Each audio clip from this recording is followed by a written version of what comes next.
Marcos made this promise during a meeting in Malacanang. The chief executive added that the government is currently designing a system of catchment basins, not just for flood control, but also for irrigation and maybe even to generate power. Meanwhile, several departments have also joined forces to boost the government's mitigation efforts against the El Nino. These include the Departments of Environment and Natural Resources, Public Works and Highways, and Agriculture.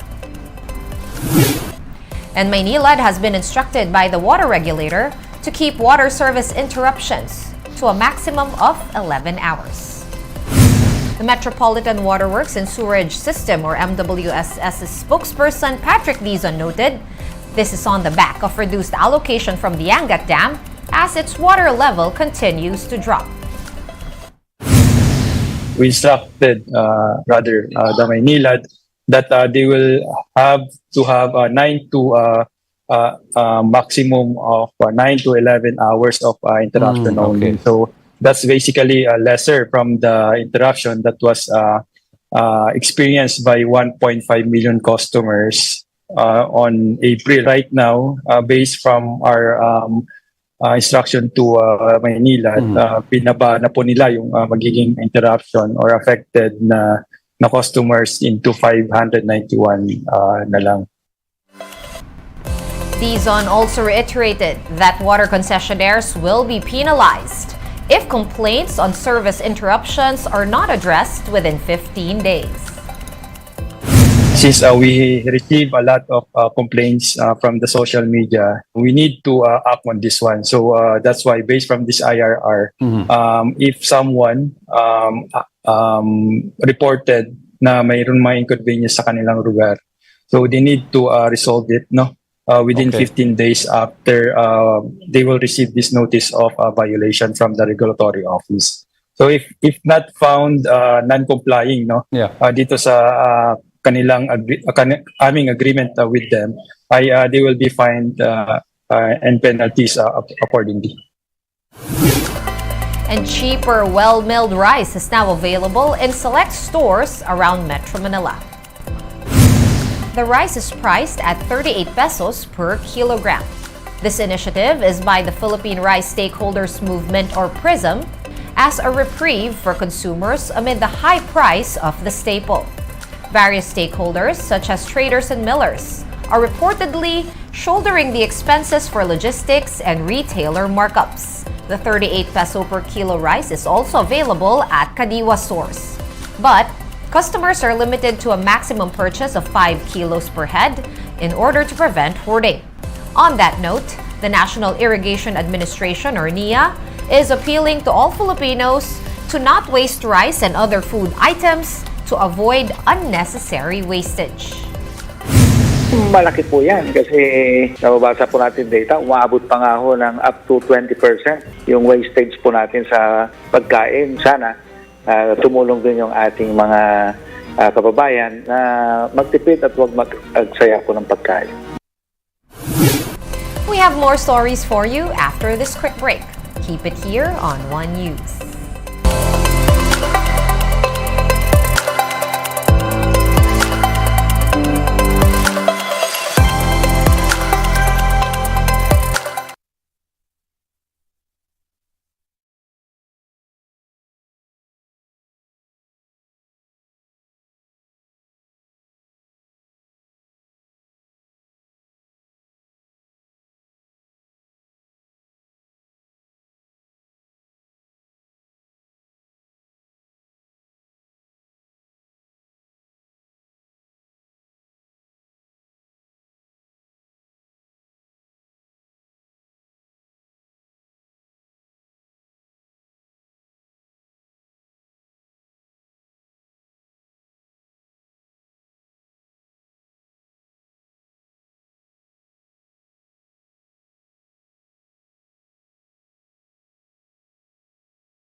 are still watching One News Now. I'm Sean Yao.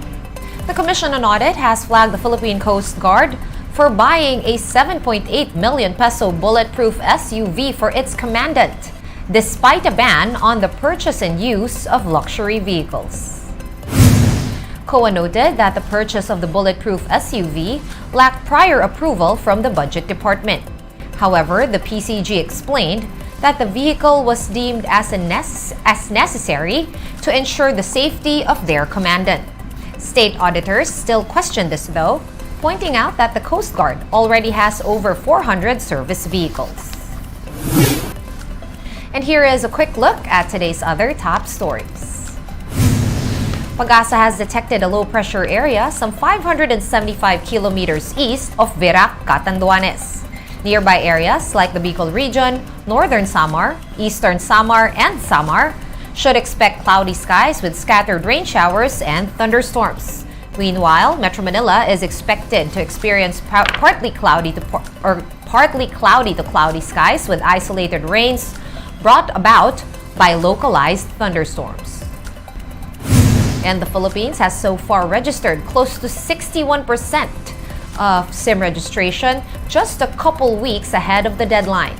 That's about 102 million registered SIM cards out of the 168 million SIMs in total.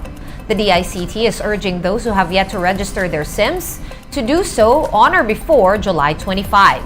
Unregistered SIMs will be permanently deleted after the deadline. And Cebu Pacific will be providing an exclusive flight to track and field athletes who were delayed by the airline's flight cancellation. One of the athletes, Neil Angelio, posted about their predicament on social media, saying that they were supposed to fly to Zamboanga City on July 11 for the National Private Schools Athletics Association meet. After the post went viral, the airline took action to bring the student athletes to the tournament. And Gilas Pilipinas is back from what it considered as a successful training camp in Europe. Marty Bautista with the details. Gilas Pilipinas has returned to the country last night after more than 2 weeks in Europe for a training camp. This is part of the team's preparations for the upcoming FIBA World Cup in August. Gilas played 6 exhibition games in Estonia and Lithuania and were able to win 3. The training camp ended on a high note as the Pinoys won big in their last tune-up game against Lithuania. Veteran Kiefer Ravena says the team is much more in condition now compared to when they flew out to Europe. Night and day in terms of difference. Parang ang laking bagay nang nagsama-sama talaga kami. We were able to make the most out of the experience of playing against European teams. And so far so good. Meanwhile, Gilas' coaching staff have big decisions to make following the injuries of key players Scotty Thompson and Dwight Ramos. Thompson fractured his shooting hand in practice, while Ramos is dealing with a knee injury that has sidelined him in the last few tune-up games. Their teammates, though, assured that their recovery is going as planned. I think now that they're back home, especially with Scotty, back with his family, I think that's gonna do a lot of help in terms of his recovery mentally, more than physically. And I think Dwight's, getting ready for practice when we get back right away. So hopefully magtuloy-tuloy lang yung good health. Young gun Ren Zabando, meanwhile, noticed the difference in the style of play in Europe compared to what he's accustomed to. But he believes that those were just previews of what the team will face in the actual World Cup. Yung natutunan ko dito sa Europe trip kasi sobrang iba yung kumbaga yung level ng basketball nila, sobrang physical. After a few training sessions here in Manila, Gilas will fly to China for another series of tune-up games. They will face other national teams like that of Iran and Lebanon. Gilas coach Chot Reyes had earlier said that the upcoming games will be much tougher for the team due to a higher level of talent. For News 5, Marty Bautista, we are One News. One News Now will be back tomorrow at 7:30 a.m. I'm Sean Yao. We are One News. All sides, all the time.